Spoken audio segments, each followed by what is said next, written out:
गरीब के घर आया गर्मी में जादुई कूलर।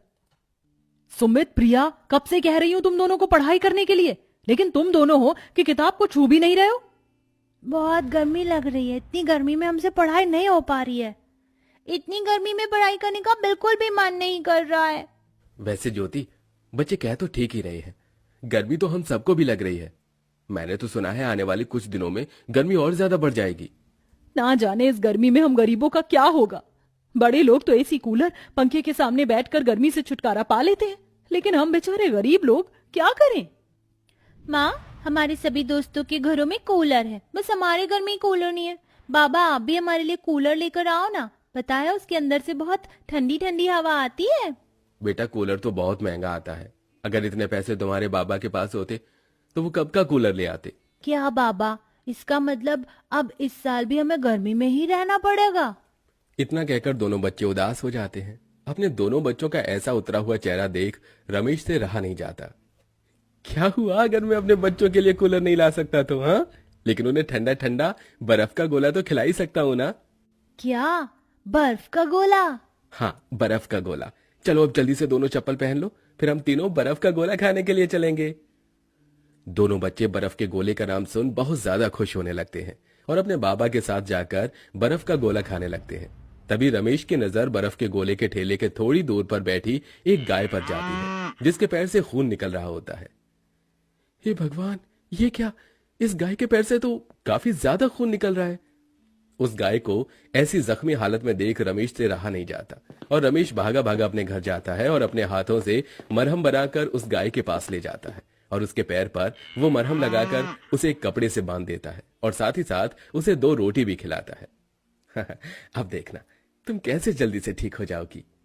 इतना कहकर रमेश उस गाय के सिर पर हाथ फिराता है और अपने दोनों बच्चों को लेकर घर आ जाता है। और ऐसे ही रात हो जाती है। रात को खाना खाकर पूरा परिवार सो रहा होता है कि तभी अचानक धीरे धीरे चल रहा उनका पंखा बंद हो जाता है। बाबा, अब इस पंखे को क्या हुआ?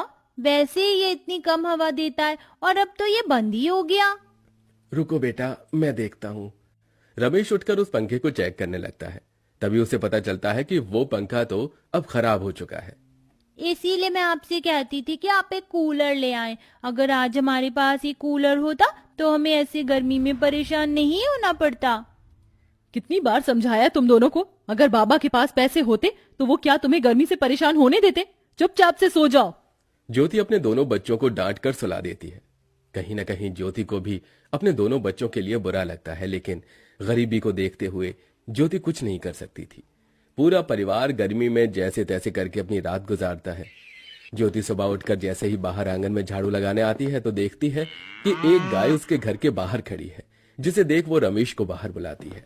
सुनिए, ये घर के बाहर गाय क्या कर रही है?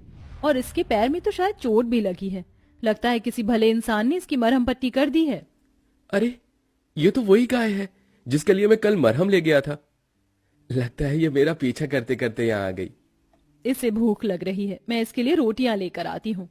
ज्योति चूल्हे पर जल्दी से जल्दी 3-4 रोटियां सेकती है और लाकर अपने हाथों से उस गाय को खिलाने लगती है, जिसे खाकर खुशी में वो गाय अपनी पूंछ हिलाने लगती है। अब अक्सर वो गाय ज्योति के घर के बाहर आकर बैठ जाया करती थी और ज्योति, रमेश हमेशा उसे रोटी खिलाया करते थे। लेकिन इसी के साथ बढ़ती गर्मी की कहर की वजह से पूरा परिवार काफी ज्यादा परेशान हो चुका था। बढ़ती गर्मी की वजह से सुमित और प्रिया की तबीयत काफी ज्यादा खराब रहने लगी थी और एक दिन तो वो चक्कर खाकर बेहोश हो